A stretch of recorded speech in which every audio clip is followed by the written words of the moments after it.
Thank you. The session will come to order. We'll begin this morning with a devotional by the Reverend Peter Froggy of Waterbury Congregational Church.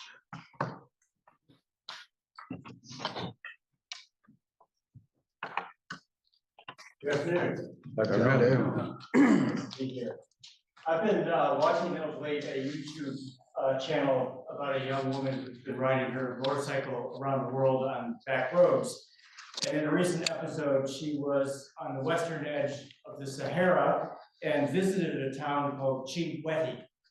It's a UNESCO World Heritage Site. Within its borders are 5 ancient libraries containing some of the world's oldest Islamic documents. Among Chinguetti's 5,000 inhabitants are some 500 or so of the most important Muslim scholars in the world. They spend their days hunkered down in these cavern-like libraries reading these ancient texts. I mention all this not because I want to talk about Islam, but because I want to reflect on a saying in the Muslim community, the Muslim scholarly community, that goes like this: people's knowledge tends to increase over time, but a true scholar's knowledge tends to decrease. In the 3 axial religions, Judaism, Christianity, and Islam, the pursuit of knowledge has a checkered history. Some want to take their faith as a certainty, and so because the path of critical thinking tends to make one less certain, you can find prohibitions scattered about like this one from the book of Ecclesiastes: do not make more books. It is an endless folly, and study is weariness of the flesh.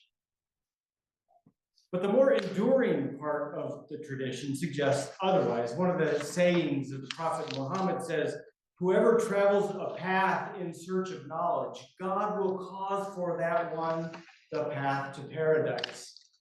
St. Paul, do not let your minds be conformed to this world, but be transformed by thinking, by reason.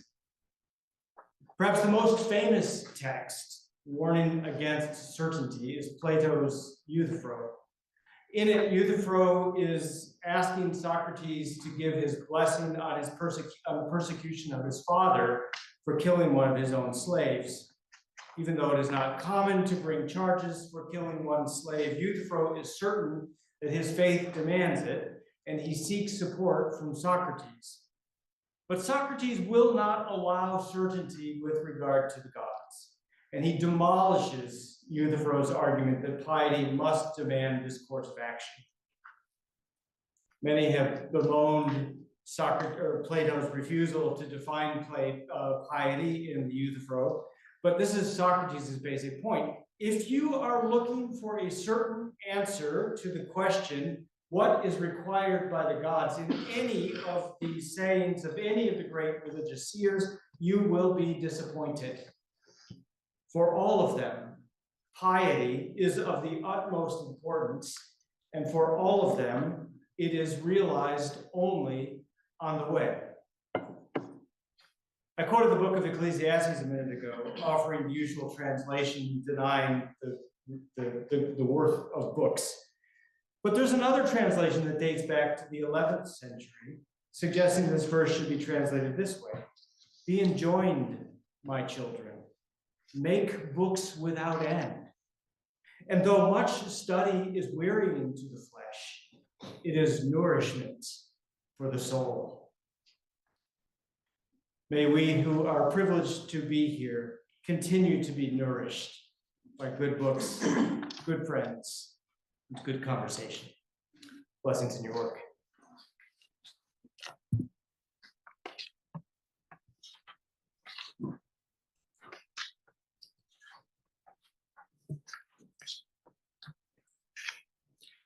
Thank you, Reverend.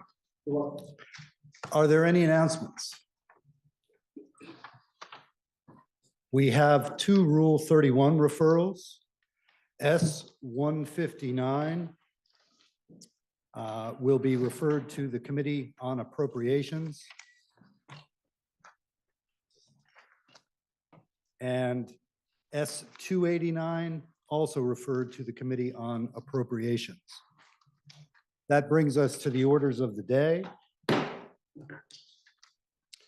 We have on the calendar up for third reading S 189, an act relating to mental health response service protocols. I believe we have an amendment to be offered. Senator from Chittenden Southeast. Thank you, Mr. President. The proposal amendment that's being handed out comes from all the members of your Senate Health and Welfare Committee. As we went through the bill, others were looking at what we were doing, and we received information from our home health folks about violence against home health care workers. And violence on home health care workers is on the rise. Each day, home health and hospice workers face uncertainty when they enter unknown environments to care for Vermonters who depend on them, and home health agencies have a lot of examples of the concerns and threats to their staff.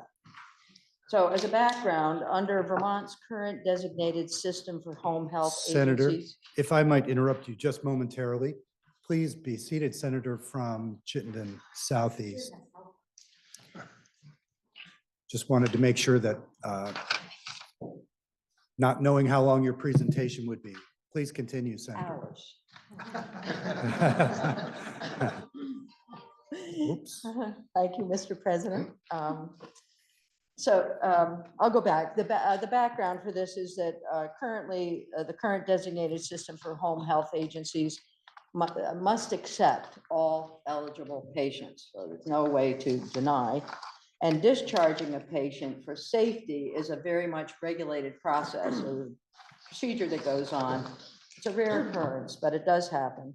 And the discharged patient, that the person who's no longer receiving services, can go through an external appeal. So it's a process to go through that appeal.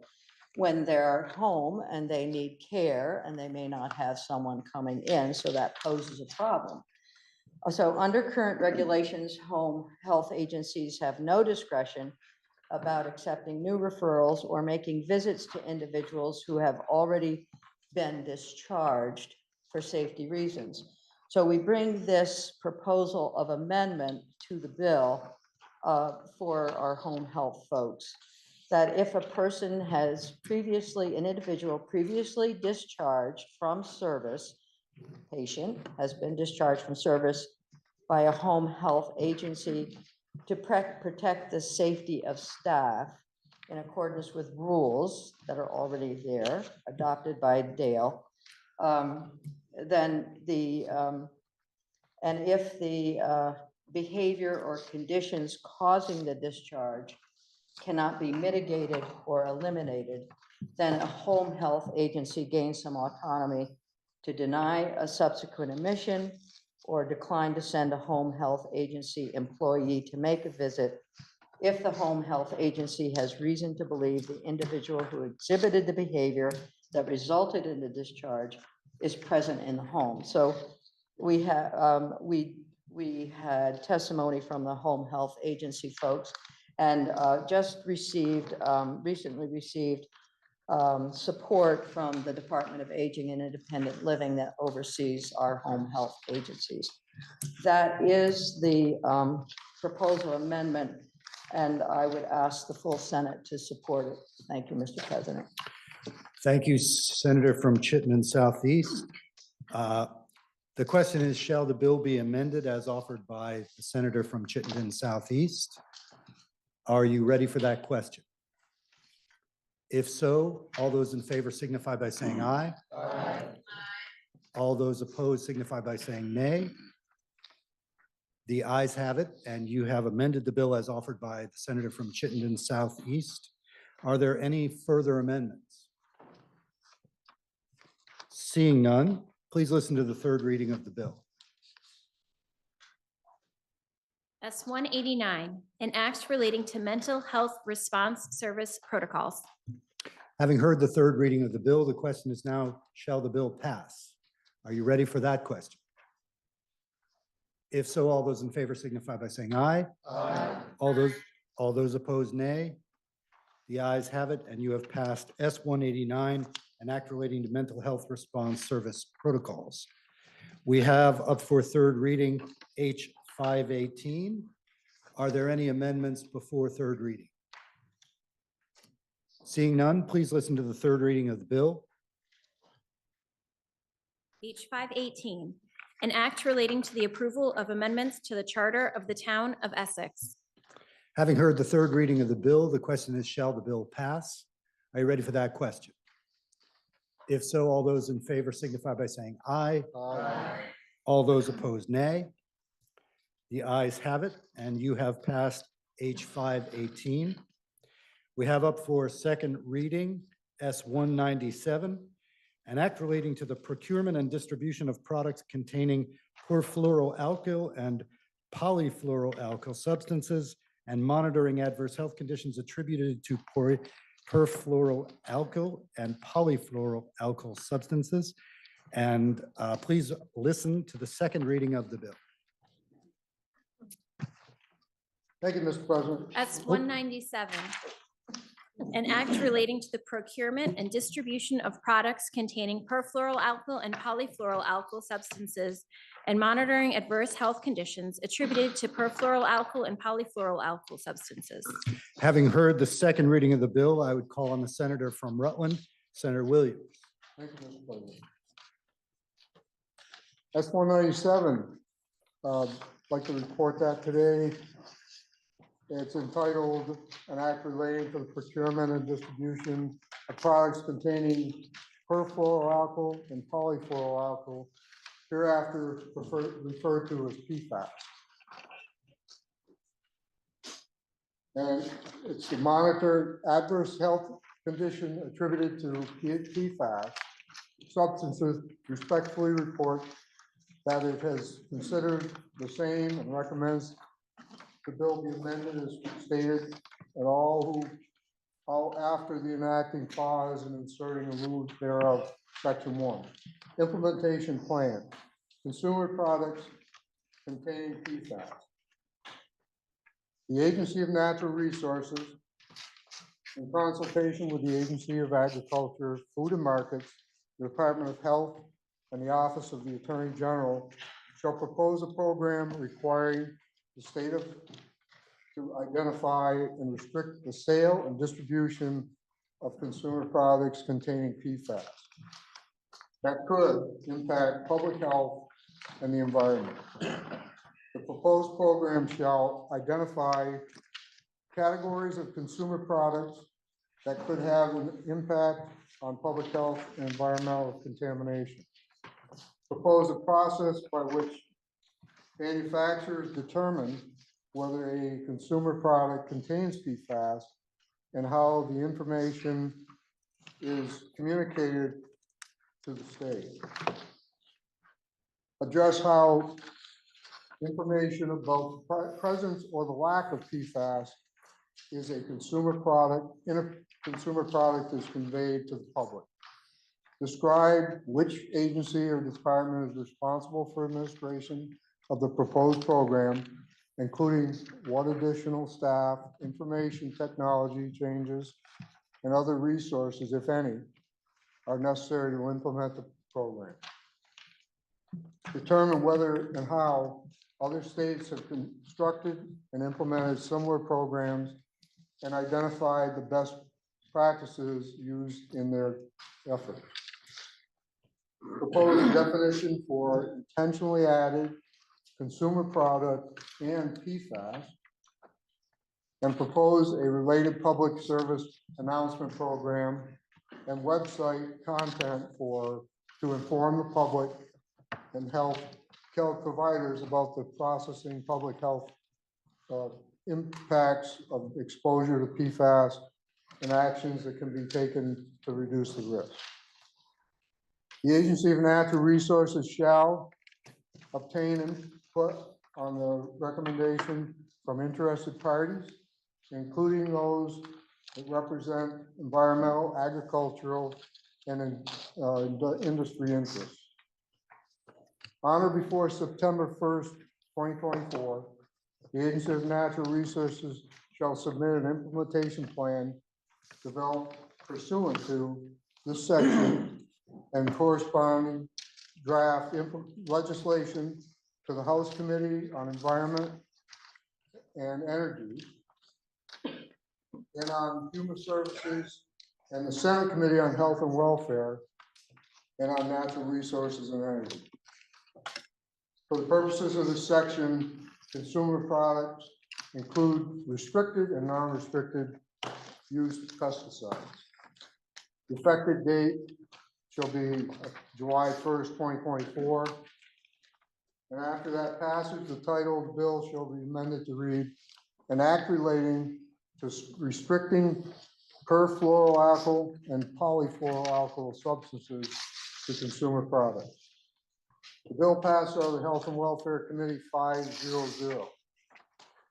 And during the testimony, we heard from Katie McLean, Legislative Counsel, Michael O'Grady, Legislative Counsel, Brendan Atwood, Public Health Policy Advisor, Department of Public Health, Joseph Barner, Executive Director of Vermont Medical Society, Kyle Bennett, Director, Science Policy, Public Employee for Environmental Responsibility, Pamela Breyer, Agricultural Technologist, Public Health and Agricultural Resource Management Division, Agency of Ag and Food and Markets, Matthew Chapman, Director of the Waste Management Protection Division, Agency of Natural Resources, and Bill Driscoll, a Vice President, Associate Industries of Vermont. Steve Gwendell, Director of Public Health and Agricultural Resource Management, Agency of Agriculture, Food and Markets. Jesse Hammond, Health Statistics and Information Director, Public Department of Health. Sarah Owens, State Toxicologist, Vermont Department of Health.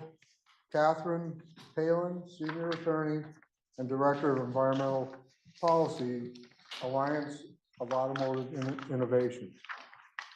That concludes my report. Thank you, Senator from Rutland. The question now is, shall the bill be amended as recommended by the Committee on Health and Welfare? Are you ready for that question? If so, all those in favor signify by saying aye. Aye. All those opposed signify by saying nay.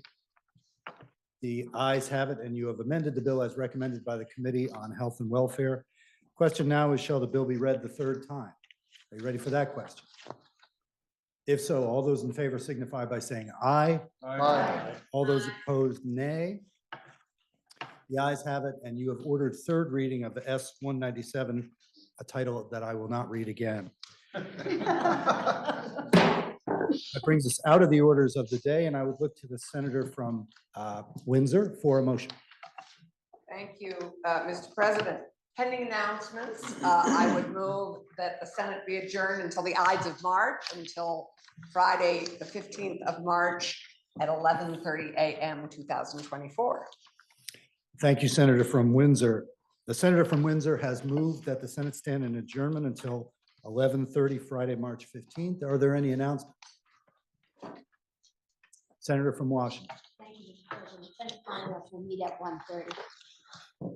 Senator from Addison. Thank you, Mr. President. Senate Government Operations will meet at 1:30 as well. Senator from Bennington. Thank you, Mr. President. Senate Education will meet 15 minutes after the fall of the gavel. Senator from Essex. Thank you, Mr. President. Senate institutions will meet 15 minutes after fall of gavel and the break protocol. Just have some new friends from Ottawa come to join us today. Thank you. Any further announcements? Senator from Chittenden Southeast. Thank you, Mr. President. On a point of personal privilege, I would like to thank the Secretary's office and the Secretary explicitly for allowing me to have water on my desk. Thank you. I will just add a note of explanation for those who are envious of the water. These are allowed by dispensation of the Rules Committee for medical reasons. So if you have questions along those lines, direct them to any member of the Rules Committee. With that said, are there any further announcements? Seeing none, the senator from Windsor has moved that the Senate stand in adjournment until 11:30 a.m. Friday, March 15th. Are you ready for that question? If so, all those in favor signify by saying aye. Aye. All those opposed, nay. The The ayes have it, and the Senate will stand in adjournment until 11:30 Friday, March 15th.